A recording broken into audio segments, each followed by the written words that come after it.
and them barristers, all them doctors and lawyers, and these ministers. So this honorable this and this honorable that, and this lady so and so is a part all these people playing. I want you to know. So don't blame Dr. Well, welcome back, Trinidad and Tobago. So Minister of Health, Terence Singh, and Medical Officer of Health, Insect Vector Control Division, Dr. Safo Fraser, they are live on set with us this morning to offer an update on dengue infections in Trinidad and Tobago and to, of course, emphasize that need to eliminate breeding sites to prevent the spread. Gentlemen, thank you so much for joining us. A very good morning to you both. Thank you for having us, Rashi. And, of course, being here in person. You know, Zoom is nice, but in person is nicer. Yes. So, Minister, I think a nice place to start may be the number of infections, if you are able to offer that statistic, the number of critical cases, and of course the number of deaths. There have been many numbers being bandied around, but from... Sure. So, in communicating with Dr. Avery Hines yesterday, who heads the epidemiological division, the number of confirmed, laboratory-confirmed cases still stand at 229. That's the latest information he has from CARFA, but that's as of yesterday. When I go into the office this morning, it may change. I'm having a press conference this morning at 10, yes. by the way. And the number of deaths and condolences to those two families still stay at 2 for this time. Okay. Right? So where are these numbers coming from? I think I read somewhere in the paper, someone was saying 600. Is it just suspected cases? Are these persons not being tested as they should? Right. So these are what we call laboratory confirmed cases. These are cases, samples that we sent to CARFA, and they confirm. So it's 229 laboratory confirmed as opposed to suspect cases. And maybe Dr. Safo Fraser could probably go into the difference between a suspect case and a laboratory confirmed case. Yeah, hi, good morning. Good morning. So a suspect case would be anyone who presents with some of the classic symptoms of dengue and a history surrounding that suggestive might have been an environment where it is possible to have contracted dengue, which is very different from someone who presents with those same symptoms. We take a blood sample and we send that sample to the lab, and the lab actually confirms, yes, dengue is actually here. That's the big difference. The data that you'll receive, is it from private labs and public labs? Where does it really come from? The data we receive come from all over private physicians who would send information to the public as well, because our surveillance teams interface very well with the public. And so we would collect information not just from our public institutions, but we have private institutions also report to us. And so we get from across the country. Of course, Minister, we have heard a lot from local government bodies. We did have the chairman of the Penal Debe Regional Corporation on our show earlier today. He is attempting this week to spray 1,000 homes plus each day. But he also called on insect vector control to up their ante, to liaise more with the regional corporations to offer advice as necessary. What is the role of local government bodies as opposed to insect vector control? Right. So, Rashi, unfortunately, this issue, as usual, has been politicized. And what you have, and I really hate to go down this road, but you raised it, is that the UNC-controlled corporations are politicizing the issue. The CMOHs and Dr. Fraser, maybe you can tell them how you liaise with local government instead of me as a politician saying it. Yeah. So, in reality, in actuality, the local government and the county medical offices of health and insect vector control generally tend to have a very active collaborative process. And in fact, a lot of the advice about what chemicals to use, what to spray, what kinds of things, that will come from the insect vector control division in collaboration with the local government. In fact, there is a monthly meeting that takes place among the agencies, county medical offices and the local government every month, and there's that collaboration process there. And on the ground, the operations is a lot smoother than it may appear. And this is why it is so sad that the UNC is politicizing, as they did with COVID, a public health issue, it does not help. And may I go on to say, that move he is taken to spray 1,000 homes is not advisable, because we keep telling the population overspraying results in two dangerous outcomes. One, the mosquitoes build up resistance to the chemicals. And two, it is dangerous to human health, animal health, and insect health. And you destroy the ecosystem that we need. It kills other insects. So I really urge that gentleman to heed the advice which we give them freely and frequently about the risks of overspraying. What we keep emphasizing, and which I wish they will do, is source reduction. Just as an example, Rashi, I don't know if your camera can pick up this. Yes, we're Do you know how many eggs can fit in this? a few 100,000. No, in this one is just under 1,000. Okay. This is the saucer. If this is 1,000, this is probably about 1,000,000. And this is what we are asking people to do. Examine your yards and get rid of these breeding sites. Think about how many people have flower pots arrayed on their steps, on their porches, 20 feet away from your bedroom, your dining room, your kitchen. No amount of spraying can get rid of these. And also, the public must understand, and again, those politicians who are misleading the public as they did with COVID and sunshine and all of these things. The lifespan, the life cycle of a mosquito, from laying the egg to hatching to the pupa stage to the adult stage, 3/4 of that life cycle is underwater. When you spray, you don't reach that. You only kill the adult population. And every 7 to 10 days, you have millions more adults coming up. Is it that we are going to spray the country every 10 days? That is, one, physically impossible, and scientifically not advisable. So that is why we keep focusing on what we call source reduction. Your gutterings, your yards, your containers, your barrels, your stagnant drains. This is where the population can help us. And I urge all corporations to go on a source eradication drive with their purchases, not necessarily depending on chemical spraying, which does not have the impact that you want, but may have negative outcomes. So, Dr. Fraser, what essentially should regional corporations be doing? They also have asked for insect vector control to assist with the granules dispersion. Is that a role that you all do? Do you all have authority to enter premises to inspect and so on, as opposed to the regional corporation? And what should they essentially be doing? Yeah, so I would say the best approach to the fight against dengue is one that is collaborated and coordinated among the agencies. And we have actually started doing that with some of the corporations. We've worked out a plan. We would go out, we would do some of that same source reduction work, but then the corporation will come in and help with some of the more heavy lifting, and that's actually happening in some of the corporations. And essentially our role is to help provide them with a lot of the reference for how to do what needs to be done. Yes, we do have a role in going into premises and identifying sources of breeding and treating those sources of breeding. We do use a very different chemical from what some of the corporations actually using at this point in time, and there's a reason for that. So we tend to advise in that area as well. So source reduction is what the granules are actually used for. So if you have if we find a source of breeding, instead some of those places might not be able to throw away or get rid of.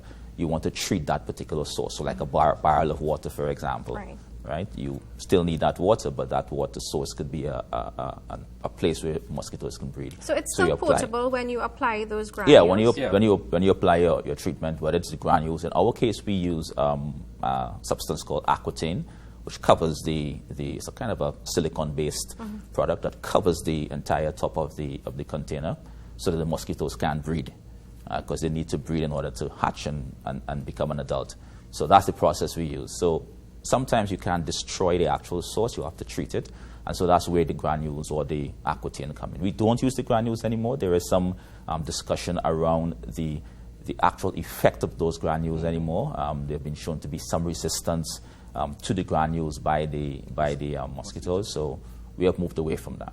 And can persons purchase these treatments themselves and do it themselves, or is it recommended that we leave it up to public health? Yeah, just because of how those, if they used wrongly, can be toxic, both to the animals or some humans. You know, you don't want to get those in the hands of the little children.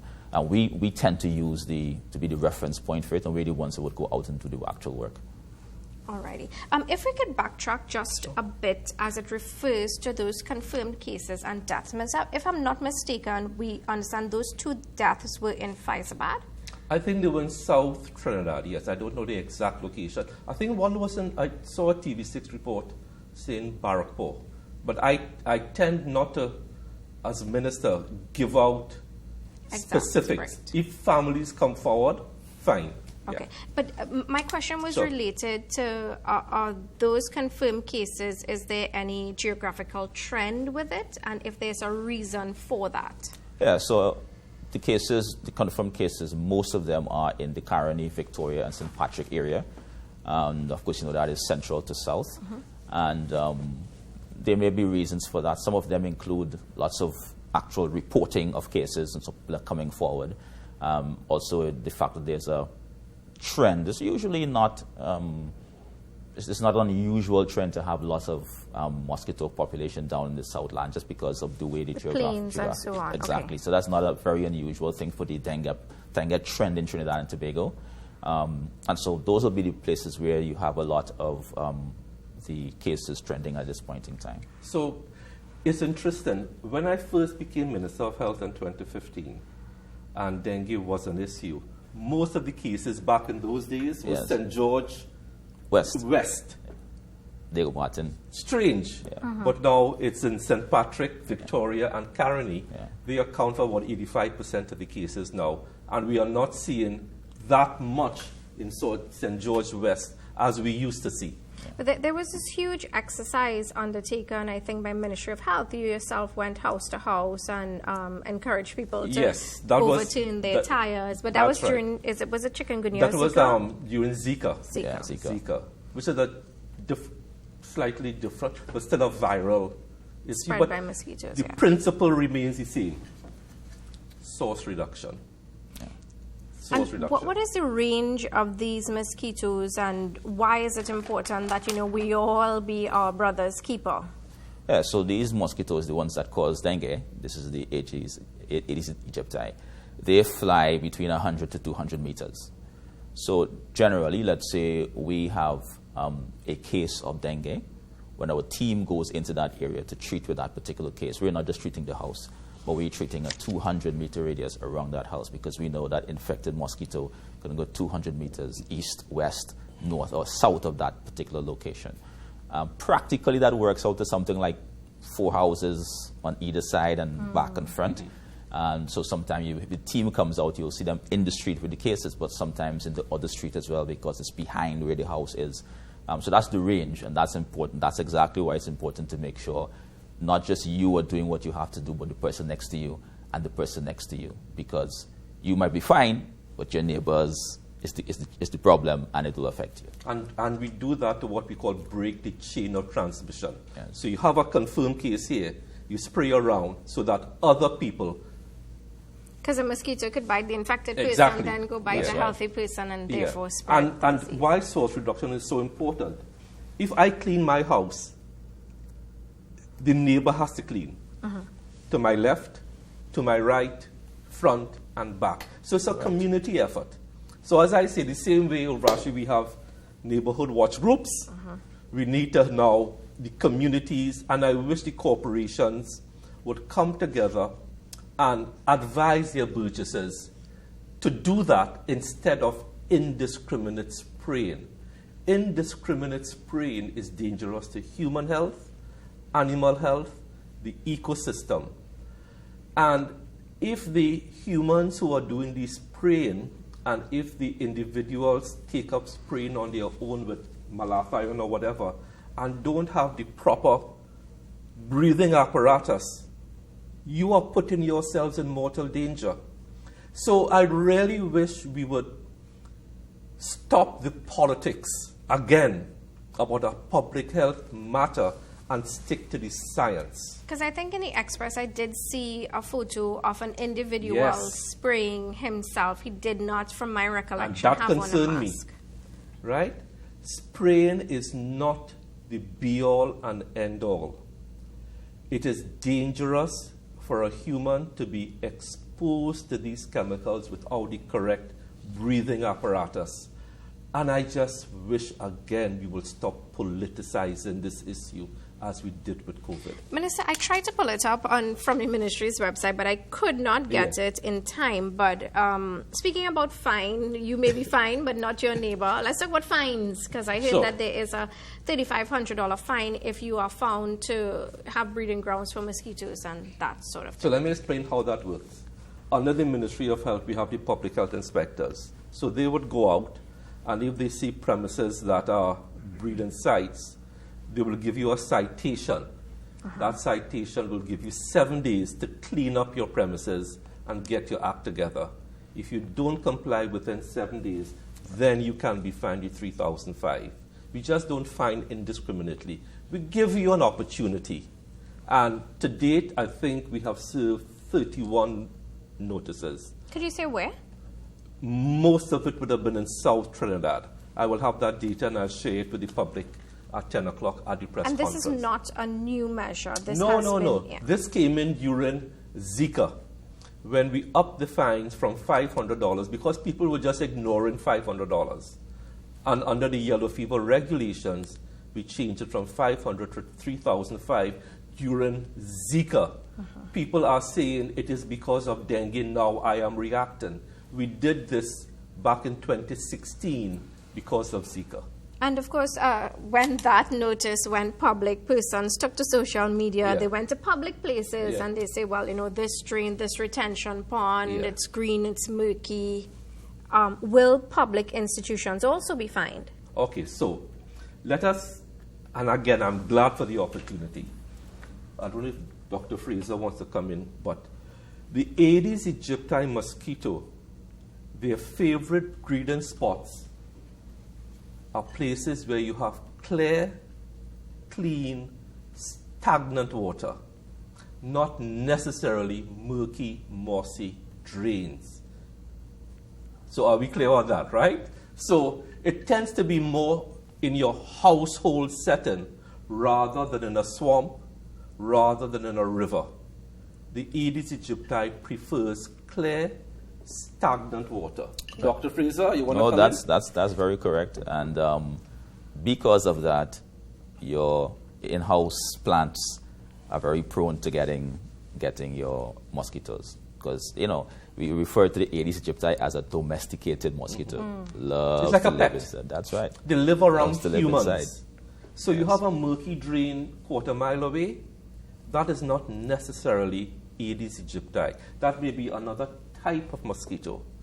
And again, this is where people who have a responsibility to guide the public discussion are playing politics again with this, pointing to a mossy drain.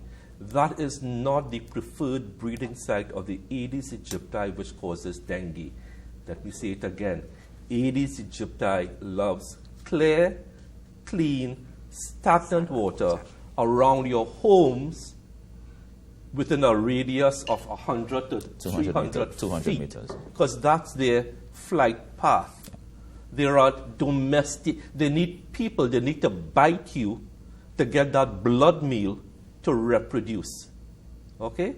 And as I said, 3/4 of the lifespan of a mosquito is in water. So indiscriminate spraying does not help. It may just get rid of the adult population, and you can't spray every 10 days. That is why source reduction which we have been preaching for the past 9 years, is the way to go. Let's talk about climate change and Yeah. how this has affected the mosquito population, one, and of course the patterns, trends, biting patterns. Has that changed? Yeah, so I think that climate change has become a big issue. This particular mosquito, the warmer the climate is, the more it reproduces, right? That it prefers warmer than the colder climates. There's another version of it that survives better in the cold. But this one likes the warmth, and so because of the increasing temperatures occurring during climate change, we've had that condition. In addition to climate change, I just want to say one of the things that happened that affected the global distribution is the fact that COVID really messed up a lot of our health systems.